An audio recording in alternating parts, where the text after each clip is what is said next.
Vous savez ce qu'il faut pour la sidérurgie? Oui, il faut des mines pour extraire le minerai. Il faut des hauts fourneaux pour le faire fondre. Mais l'un des trucs les plus importants, c'est l'eau. Et quelle source? La Fensch. La Fensch est une rivière de Moselle de 15,2 km passant par 7 communes. Fontoy, la source. Knutange, Nilvange, Hayange, Serémange, Erzange, Florange. Et à Illange, la confluence. Bon, là, on n'est pas tout à fait à la confluence, mais bon, on pouvait pas faire mieux. Ah oui, il est bon aussi de préciser que la Fensch a 4 affluents, qui passent par d'autres communes comme Famec ou encore Algrange. Au cours de son histoire, notre chère rivière a connu plusieurs noms, et puisque j'arrive pas à la prononcer, on va dire merci à la post-prod et ils seront affichés juste là. C'est beau. Avant 1900, la Fensch avait une fonction bien pratique. Elle servait aux tâches domestiques. En effet, elle était assez propre pour y faire notamment sa lessive, d'où plusieurs lavoirs à proximité. Les paysans s'en servaient aussi pour faire boire le bétail et il était possible d'y pêcher. Ouais, c'est possible. En 1708, des textes racontent qu'il y aurait eu sur le banc d'Hayange une pêche de 15 kg de truite sur un an, pas tout d'un coup. La Fensch servait aussi à faire tourner des moulins et avec l'essor de la sidérurgie, à activer d'autres moulins pour concasser les minerais, à activer des laminoirs ou encore à laver le minerai.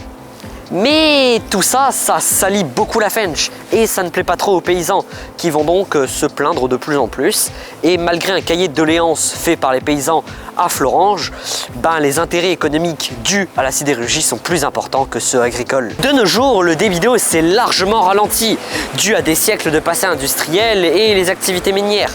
À cela, ajouter tous les aménagements urbains et on passe d'une eau claire et poissonneuse à ce qu'elle est aujourd'hui.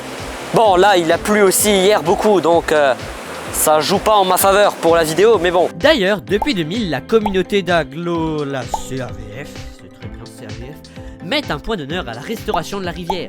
Dans ce même axe, en 2019, ArcelorMittal, à Florange, a été condamné à 150 000 € d'amende pour pollution de la rivière.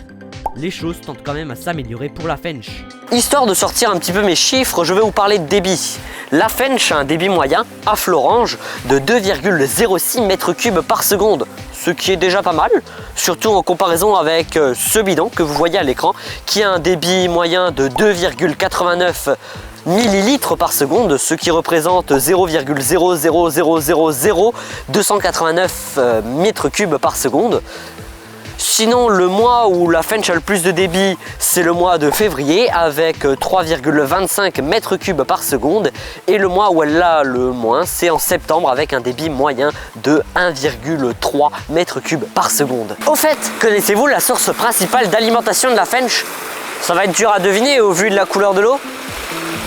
Eh oui, la pluie. En bref, la Fensch est une rivière fondatrice de la vallée de la Fensch, en même temps ça lui a donné son nom, qui a vécu tout le passé industriel de la région. Et dans le fond, on peut sincèrement se demander, si la Fensch n'avait pas été là, est-ce que la vallée aurait été réputée pour sa sidérurgie?